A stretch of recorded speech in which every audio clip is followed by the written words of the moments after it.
Les projets qu'on développe sont ce que l'on pourrait nommer des outils de pratique du paysage.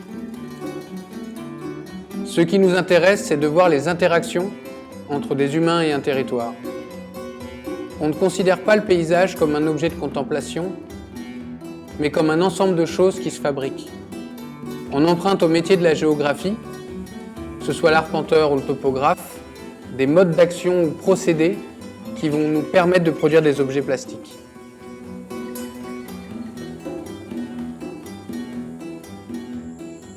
Ce projet au Mexique s'inscrit dans une continuité d'un travail qu'on a entamé il y a quelques temps, qu'on intitule Balises et cartographie, et qui consiste à établir ou à créer des outils qui permettent de lire le paysage ou d'en établir une grille de lecture.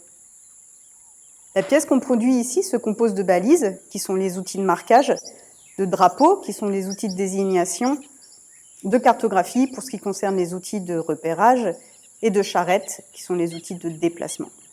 Une fois qu'on a fabriqué cet ensemble, on enchaîne plusieurs marches, qu'on voit comme des actions performatives puisqu'elles nous permettent d'éprouver le paysage, et durant lesquelles on se déplace avec les charrettes qui transportent les éléments.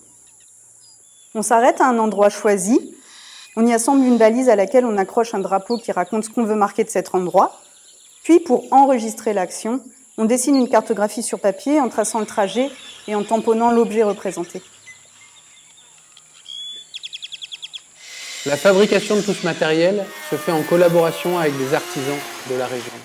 En fait, on part de l'idée que les ressources naturelles et la culture matérielle spécifique à une région rentrent dans la définition du paysage, au même titre que la nature ou l'architecture, souvent seuls mis en avant, par exemple dans le land art. Dans une résidence qui porte comme sous-titre Art et Nature, ça nous semble important de mettre en avant le patrimoine technique, comme relation entre l'humain et son environnement.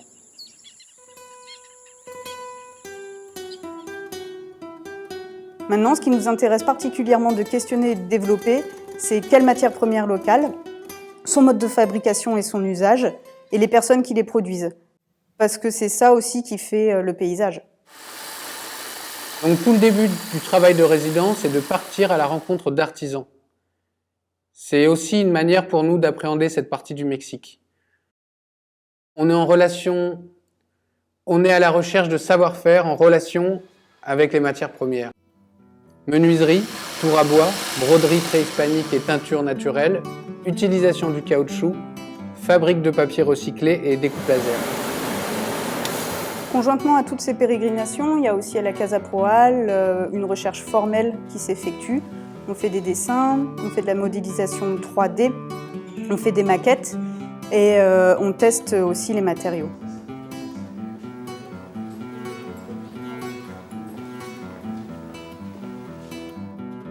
Pour les balises, on réfléchit à un ensemble d'éléments modulables en bois permettant un grand nombre de combinaisons tout en limitant le poids pour le transport. On conçoit un système qui fait que toutes les pièces sont emboîtables les unes avec les autres.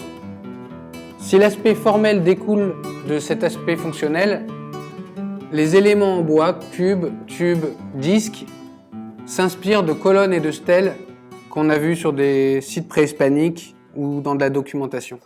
Pour ce qui est de l'identité visuelle des charrettes, elle vient de ce qu'on a vu dans les rues de Mexico avec les systèmes de manutention.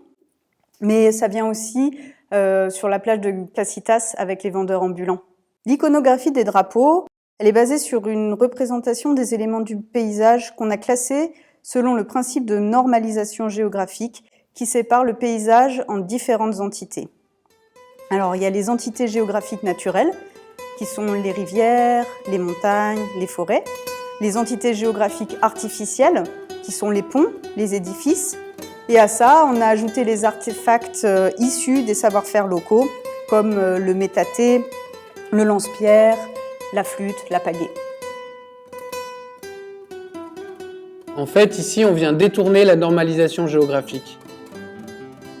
Celle-ci est réalisée par des groupes privatisés qui certifient le nom de chaque entité géographique pour sécuriser le commerce mondial. L'accès à ces normes est payant. On a au final un répertoire de 25 formes dont le dessin est volontairement simplifié de manière à embrouiller la lecture ou en tout cas à ce qu'elle ne soit pas évidente. Ce choix vient du rapport qu'on a à la langue espagnole pas toujours maîtrisée ni comprise, mais aussi en référence au codex dont on n'a pas encore traduit tous les signes. Pour finir, la cartographie est constituée de normographes qui permettent de dessiner le contexte géographique, à partir de montagnes, de cours d'eau, de routes, de rivières, qui sont les éléments de base dans la cartographie maya. Et les tampons encreurs reprennent les dessins de chaque drapeau et marquent l'emplacement de chaque balise. Après ces temps de recherche et de conception, il y a le temps de la fabrication. Et c'est là que les ressources naturelles, savoir-faire, détournement et réappropriation technique rentrent en jeu. Pour commencer, les balises et les charrettes sont faites avec un menuisier et un tourneur. Pour les balises, on décide d'utiliser le bois que l'on trouve dans de nombreuses scieries de la région. C'est du pinot et du cédro, c'est des beaux bois qui viennent de la montagne. Par contre, pour les charrettes, le bois utilisé est non noble. On récupère de la palette, des vieilles planches ou du bois recomposé qui est utilisé normalement pour la construction. On ne veut pas de fil industriel pour la broderie des drapeaux. Alors on sollicite à Pont-Plant-là 2 maestras de culture Totonac qui nous enseignent et chez qui on teint le fil de coton naturel avec les plantes et les racines locales. Au final, on a 3 couleurs qui servent pour les 3 catégories des drapeaux. Le bleu, le jaune, le rouge, qui sont la base de l'apprentissage forme-couleur. Les fils teints d'autres couleurs sont tressés pour faire des cordages et des ligatures. Après, on brode les 25 drapeaux avec la contribution de la maestra Alicia, qui vient de Papantla, et des habitants de Saint-Raphaël lors d'un atelier qu'on organise ici à la Casa Belline.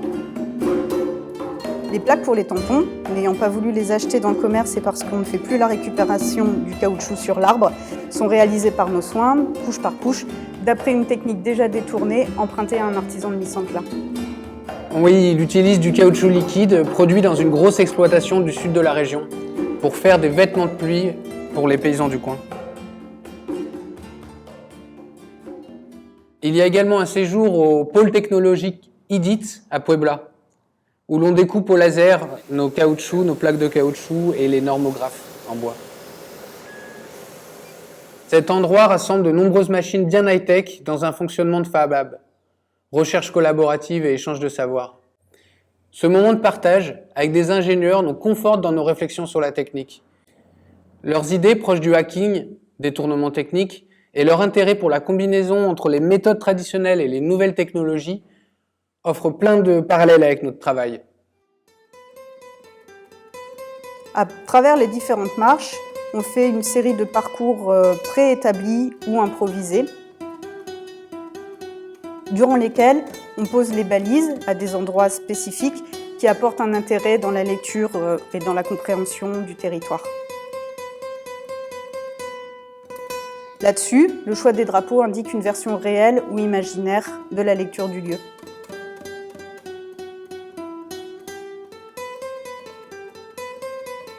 L'idée avec ça n'est pas de faire un parcours d'œuvres pérennes, mais des actions temporaires. Ces marches ou ces actes performatifs sont répétés plusieurs fois et les cartes produites en sont la trace. C'est ensuite cette action, ces séries d'actions qui nous inscrivent dans le territoire, qui interrogent les habitants qu'on croise. On organise là aussi quelques marches collectives.